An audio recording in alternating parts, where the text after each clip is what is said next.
తాకట్టులో ఉన్న బంగారాన్ని విడిపించి ఆ రోజు ఆన్లైన్ ధరకే కొంటుంది కొమ్మూరి గోల్డ్.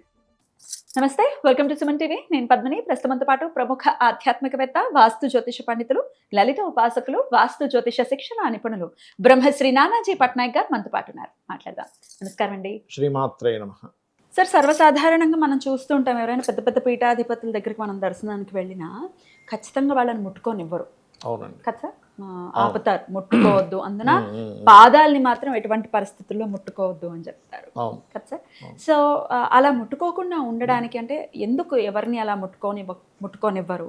పాద నమస్కారం టచ్ చేయకూడదు అని కూడా చెప్తారు. ఎవరిని కూడా, అసలు పీఠాధిపతులే కాకుండా ఎవరిని కూడా పాదాలని ముట్టుకోవద్దు అని అంటారు. అట్లాగే నిత్య దైనందిన జీవితంలో కూడా మనకంటూ ఒక ఆరా ఉంటుందనేది మనకు తెలిసినటువంటి విషయమే. సో మరి ఎవరిని పడితే వాళ్ళని అలా తాకటము ఇట్లా సర్వసాధారణంగా జరుగుతుంటుంది. ఇంటెన్షనల్ గా తాకటము అనేది ఎంతవరకు కరెక్ట్? అసలు అలా ముట్టుకోవడం అనే దాని గురించి మీ ద్వారా నేను తెలుసుకోవాలనుకుంటున్నాను. తప్పకుండా అండి, చాలా చక్కటి ప్రశ్న వేశారు. ఇక్కడ ఏంటంటే ఇదేదో అంటరాంతనం కాదు. ఎందుకంటే పొరపాటున ప్రజలు అలా అనుకోగలరు, నన్ను ముట్టుకోవద్దు అంటారని. కాదు. ఎందుకంటే ఆ క్లారిటీ ఫస్ట్ మీకు ఇస్తున్నాను. కొంతమంది అలా అనుకునే ఛాన్స్ ఉంటుంది. అసలు ఎందుకు పెద్ద పెద్ద మంది మఠాధిపతులు, పీఠాధిపతులు ఒక దీంట్లో ఉండే వాళ్ళని ఎందుకు ముట్టుకోవద్దు అంటారంటే, ఇది చాలామందికి అర్థం కాని విషయం. ఎనర్జీ రావడం కాదు, ఆ ఎనర్జీ. ఇప్పుడు చిన్న ఎగ్జాంపుల్ చెప్తా. ఒక వ్యక్తికి బ్లడ్ తగ్గిందండి, సేమ్ బ్లడ్ గ్రూప్ వస్తే మంచిది. డిఫరెంట్ బ్లడ్ గ్రూప్ వస్తే వెంటనే విత్ ఇన్ సెకండ్ చనిపోతాడు. ఎనర్జీ కొంతమందికి కొన్ని వాతావరణాలు పడవు. ఆ వాతావరణం నాకు పడదండి అంటాం, ఆ వాటర్ నాకు పడలేదండి అంటాం.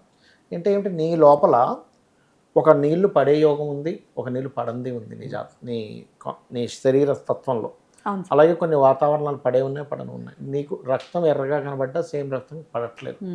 ఎందుకు అంటే కొన్నిటిని నీ బాడీ, నీ సోలు తీసుకోగలుగుతుంది, కొన్నిటిని తీసుకోలేదు. అలాగే ఉపాసన చేసేటువంటి ఉపాసకులు వాళ్ళు ఏ ఉపాసన చేశారో మనకు తెలియదు. కొన్ని తీవ్రమైన ఉపాసనలు కొన్ని ఉంటాయి. ఇలా నువ్వు దండం పెట్టుకోగానే ఆ ఎనర్జీని పాస్ అవుతుంది. ఒక్కోసారి నీకు అది కనెక్ట్ అవ్వకపోతే నీలో ఇబ్బంది వస్తుంది. ఎవరైతే ఏదైతే ఉపాసన చేస్తారో ఆ ఎనర్జీ ఏదైనా వాళ్ళ విద్యలన్నీ కూడా వాళ్ళ పాదాల్లోకి చేరుతాయి. అందుకే పాదాలకు నమస్కారం చేసుకుంటారు ఎవరైనా కూడా. అయితే దూరంగా ఉండి పాదాలకి దూరంగా ఉండి నమస్కారం చేసుకోవాలి, ముట్టుకోకూడదు. ఎందుకు ముట్టుకోకూడదు? వాళ్ళ ఎనర్జీ ఎంత ఉందో తెలియదు, వీళ్ళు ఏ స్థితిలో ఉన్నారో తెలియదు. ఒక్కొక్కసారి ఆ యొక్క ఎనర్జీ వీళ్ళు తట్టుకోలేని స్థితిలోకి వెళ్ళొచ్చు, డిస్టర్బ్ అవ్వచ్చు వీళ్ళు అనే భావనతో తప్పితే అదేదో తప్పని కాదు అక్కడ. అంటే వీళ్ళు ఆ ఎనర్జీని ఇప్పుడు హై టెన్షన్ వైర్లు అంటే ముట్టుకుంటాము పోయి. అవును, వర్క్ చేసేవాడు దాని గురించి తెలిసిన వాడు మాత్రమే వెళ్ళి దాన్ని మనం ముట్టుకోగానే నాకేమనిపించలేదు అంటే అది నీకు కనిపించేవన్నీ బయటికి కనబడవుగా. ఇప్పుడు కోవిడ్ వచ్చింది, ఎక్కడ కనబడింది? అది ఇదే తాండవం వేస్తుంది అన్నారు, ఎప్పుడు చేస్తోంది ఆ తాండవం. అదేంటి వాళ్ళకి ఎంటర్ అయిపోయింది, వాడిని ఇబ్బంది పడుతుంది తర్వాత. అలాగే ఈ ఎనర్జీస్ ఎలా ఉంటాయంటే, ఒకసారి నీకు కనెక్ట్ అయిపోయింది అనుకోండి, ఆ కనెక్ట్ అయిపోయిన ఎనర్జీతో నువ్వు బాగా స్పిరిచువల్గా ఉంటే పర్లేదు. అంటే రోజు నిత్యానుష్ఠానం ఉంది, రోజు నువ్వు పూజాది కార్యక్రమాలు చేస్తున్నావు, నిత్యార్చన చేసుకుంటున్నావు, పంచోపచారాలు పూజ చేస్తున్నావు, కొన్ని గంటల తరబడి గాయత్రి వేసుకున్నావు, దట్ ఈస్ డిఫరెంట్. నీకేం పెద్ద ఎఫెక్ట్ ఉండదు. కానీ నువ్వు ఎలాంటి పనులు చేస్తున్నావో తర్వాత వెళ్ళి దాంట్లో ఏమాత్రం నీ మనస, వాక్కు పరంగా, నీ ఆత్మపరంగా నువ్వు చేసే దోషాలకి ఈ ఎనర్జీ కనెక్ట్ ఇదవ్వదు. దీనివల్ల నువ్వు ఒక్కొక్కసారి ఇబ్బంది పడవచ్చు. ఆ భావన చేత ముట్టుకోవద్దు అంటారు. దూరం నుంచి దండం పెట్టుకోండి అని చెప్తారు, అంతకుమించి ఏం లేదు. కొంతమంది ఏంటంటే ఇంకా ప్రేమతో అభిమానంతో వచ్చి కాళ్ళ మీద పడిపోతుంటారు, ఏమనలేము. అందుకే ఏం చేస్తారు చాలామంది, కృష్ణార్పణం అంటాం. ఎందుకంటారు అంటే ఇది ఎనర్జీ అనవసరంగా వాడికి ఇబ్బంది కలగకూడదని అది కృష్ణుడికి అర్పించేస్తారు, అప్పుడు ఎఫెక్ట్ రాదనే భావనతో. అండ్ కాళ్ళ మీద పడిన వాళ్ళు కూడా మనకేం అహంకారం రాకూడదు, కాళ్ళ మీద పడిపోతున్నారు అనే అహంకారం రాకుండా ఉండాలంటే స్వామివారికి అర్పించాలి. ఇంకోటి ఏంటంటే ఎవరి కాళ్ళ మీద ఎందుకు పడతారంటే వాళ్ళ యొక్క విద్వత్తు, కరెక్ట్, వాళ్ళలో ఉన్న సరస్వతికి, వాళ్ళలో ఉండేటువంటి విద్యకి నమస్కరిస్తారండి, వాళ్ళకి కాదు. అంతే సార్, సరస్వతి పొందే వైభవం. అప్పుడు వెంటనే అమ్మ నీకు వస్తున్నాయి ఇవన్నీ నీకు చెందుతాయని అమ్మవారికి షిఫ్ట్ చేసి వెంటనే పంపించేసారు. మన దగ్గర పెట్టుకోకూడదు డబ్బులు. కోటీశ్వరుని ఎవడు దండం పెట్టాడు, సరస్వతి ఉన్నవాడినే దండం పెడతారు. ఎగ్జాక్ట్లీ కోటీశ్వరుడు కాలు పట్టుకోవాలి, సెకండ్ ఇస్తాడు వాడికి వెళ్ళి, ఎందుకు పట్టుకుంటారు? సార్ అంటాడు, నమస్తే ఇంకా అంటాడు. వాడిని చూసి తిట్టుకుంటారు కూడా, ఏం చేసింది సంపాదించాడు. అంటే కొంతమందిని కొంతమందిని అందరినీ అనట్లేదు, ఎందుకంటే న్యాయంగా సంపాదించే వాళ్ళు వాళ్ళు ఉంటారు. ఉంటారు, కానీ వాళ్ళకి ఏమి వాళ్ళు దండం పెట్టరు కదా సార్.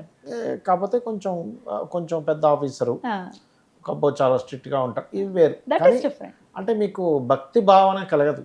ఇప్పుడు కోటీశ్వరుని చూస్తే భక్తి భావన ఏం కలగదు కదా. సరస్వతి ఉంటే డబ్బులు ఉన్నాయి, అబ్బో బాగా డబ్బులు ఉన్నాయని మీరు అన్నట్టుగా కొంచెం తేడాగా గనక సంపాదిస్తే అబ్బాయి ఏం చేసి సంపాదించాడు అనే టాక్ కూడా వస్తుంది, రాదనట్ల. కాకపోతే ఏంటంటే ఇక్కడ అందరూ అలా ఉండరు, కొంతమంది పాపం కష్టపడి కూడా సంపాదించారని కూడా మనం ఆలోచించాలి, పాజిటివ్గా ఆలోచించాలి. ప్రతి ఒక్కరిని అలాగే అనుకుంటే వాడికి ఏంద్రా ఈ తలకాయ నొప్పి అనుకుంటాడు. Correct sir. కానీ సరస్వతి ఉన్న వాళ్ళకి మాత్రం ఖచ్చితంగా సరస్వతి దేవి ఇంకా అల్టిమేట్ ఇంకా సరస్వతి దేవి అల్టిమేట్. అద్భుతం సార్. విద్య ఉండాలి ఒకటి, మన దగ్గర విద్య ఎనర్జీ ఉండాలి ఫస్ట్, దాని తర్వాతే డబ్బుకి ప్రాధాన్యత.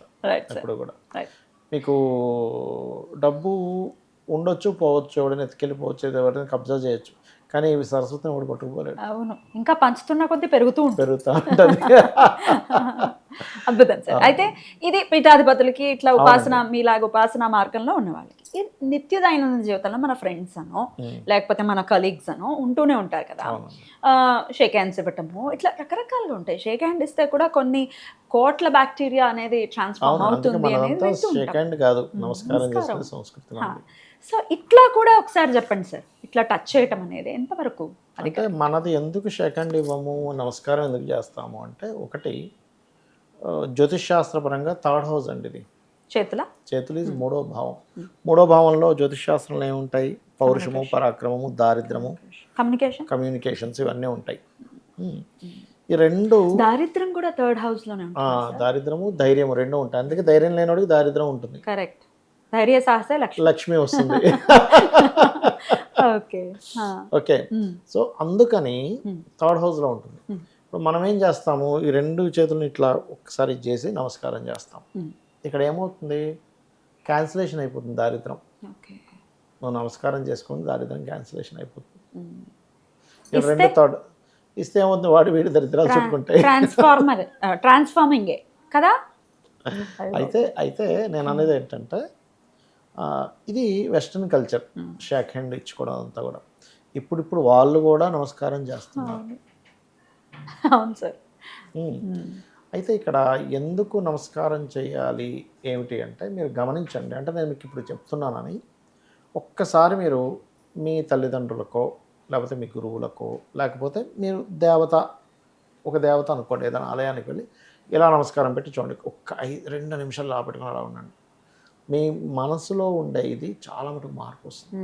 భయంతో ఉన్నారు, నమస్కారం చేసుకుని అలా ఉండండి, భయం పోతుంది. ఎందుకంటే దారిద్రము, భయము, ధైర్యము ఇవే చేతులు కదా, థర్డ్ హౌస్ కదా, కలుస్తున్నాయి కదా, ఎనర్జీ డిఫరెంట్గా మారుతుంది అక్కడ. ఎంత ఉంది సార్ దీని వెనక? ఇలా అనడం వల్ల చాలా ఉంది, కానీ ఇలా ఎందుకంటారో తెలియదు చాలా ఉంది. కరెక్ట్. ఇలా అనటం వల్ల ఏమీ లేదు, ఇలా అనడం వల్ల అంటే నీ చెయ్యి కలిసినప్పుడు ఎనర్జీ అనేటువంటిది ఒక ఇది మీ ఆరా ఇది పెరుగుతుంది ఇట్లా పెట్టుకున్నప్పుడు. అందుకని ఇలా నమస్కారం చేయాలని చెప్తారు మన వాళ్ళు. Beautiful sir, beautiful. నిజంగా ఇవి తెలుసుకోవాల్సినటువంటి విషయాలు చాలా అద్భుతంగా మాకు తెలియజేస్తారు సార్. డెఫినెట్గా ఫాలో చేయండి. Thank you so very much sir. నమస్తే. శ్రీమాత్రే నమః.